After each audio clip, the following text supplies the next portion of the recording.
우리가 역사서를 통해서 살펴보게 되면 이스라엘 백성의 우상 숭배의 문제는 예배의 대상의 문제가 아니라 예배의 방식의 문제였다라는 것입니다. 이스라엘은 그들의 그 믿음의 대상인 하나님을 한 번도 떠난 적이 없었고요, 섬길 그 대상에 대해서 헷갈린 적이 없었습니다. 그들은 늘 하나님 한 분을 예배하였습니다.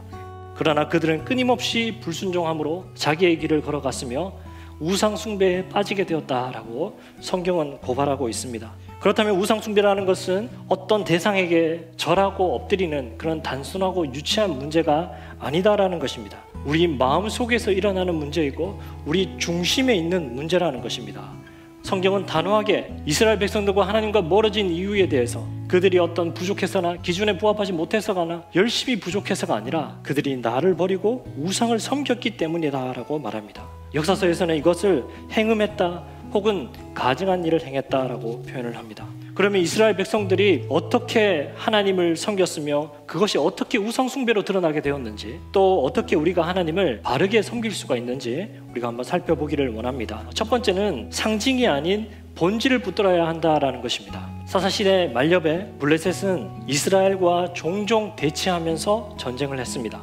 이번에 또 침략하게 되었는데 오늘 보니까 4,000명가량 목숨을 잃게 되었다라고 말합니다. 그때 장로들이 했던 말이 무엇입니까? 언약궤를 가져오라 라는 것이었습니다. 우리가 전쟁에 패배한 이유는 하나님의 임재가 없었다라고 생각했기 때문입니다. 하나님만이 승리를 주시는 분이라면 그 앞에 나아가서 내가 왜 실패했는지 물어보고 하나님을 찾는 것이 본질 아닙니까? 그런데 그들은 본질이 아닌 언약궤라는 상징을 붙들었다라는 것입니다. 하나님은 없고 언약궤가 남았던 것처럼 우리도 하나님을 놓치고 대상 없는 찬양만 남고 순서만 남고 상징만 남을 수도 있다라는 것입니다. 그러한 화려한 상징들로 우리 가운데 가득한 것이 아니라 본질로 가득 채워지기를 소망합니다. 그 본질이라는 것은 언약궤 속에 있던 것입니다. 무엇입니까? 돌판해 주신 말씀입니다. 말씀이 우리 가운데 구원이 되고 말씀이 우리 가운데 생명이 되어서 그 말씀으로 살아내는 것이 바로 우리의 본질인 것입니다. 우리 가운데 그 본질이 역사하는 믿음으로 충만하여서 정말 말씀을 통한 주의 임재가 우리 가운데 가득하기를 소망합니다. 두 번째로 우리는 빠른 응답을 구하면 안 됩니다. 나의 신속함보다 하나님의 응답을 구해야 됩니다. 이스라엘은 전쟁에 패배했습니다. 패배했으면 하나님께 좀 물어보는 시간들을 가지면서 울고 회개하고 기다리고 점검하고 기도하는 그런 시간들을 좀 가지면 안 됩니까? 그런데 그들은 잠시도 그런 시간들을 가지려고 하지 않았습니다. 곧바로 했던 말이 무엇입니까? 언약궤를 가져오라. 왜 우리가 우상에 빠집니까? 우리의 답답함을 당장 빠르게 해결하고 싶기 때문입니다. 빨리 이 고난에서 벗어나고 싶은 마음 때문입니다. 그러나 하나님께서 그런 시간들을 겪게 하실 때는 우리는 그 자리에 머물러야 합니다. 하나님께서 빨리 해결하실 능력이 없으신 것이 아니고요, 빠른 해답 자체가 하나님의 방법이 아닐 때가 많다라는 것입니다.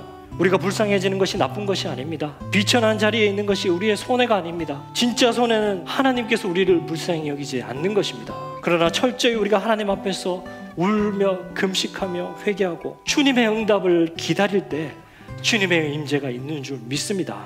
또 우리가 하나님을 우상으로 섬기는 방식은 하나님보다 자신의 신앙행위, 자신의 경험, 나의 전통을 의지한다라는 것입니다. 그래서 세 번째는 우리는 나의 지식과 전통이 아니라 하나님을 의지해야 됩니다. 그들이 언약궤라는 잘못된 진단을 내린 이유에는 이전에 언약궤를 앞세워서 경험했던 그 승리 때문이었습니다. 언약궤와 함께 요단강을 건너갈 수 있었고 언약궤와 함께 돌 하나 던지지 아니하고 그 여리고성을 무너뜨릴 수 있었습니다. 그들을 구원했던 것은 언약궤가 아니라 하나님이었음에도 불구하고 그들은 그것을 망각했고 하나님을 쏙 빼버리고 그 언약궤의 경험만 기억하고 있는 것입니다. 결국 오늘 보게 되면은 이스라엘 백성들이 하나님을 잘못 예배하게 되었을 때에 이스라엘 백성들은 전쟁에 패하고 언약궤도 빼앗기고 또 3만 명이나 되는 사람들이 죽게 되었다라고 이야기하고 있습니다.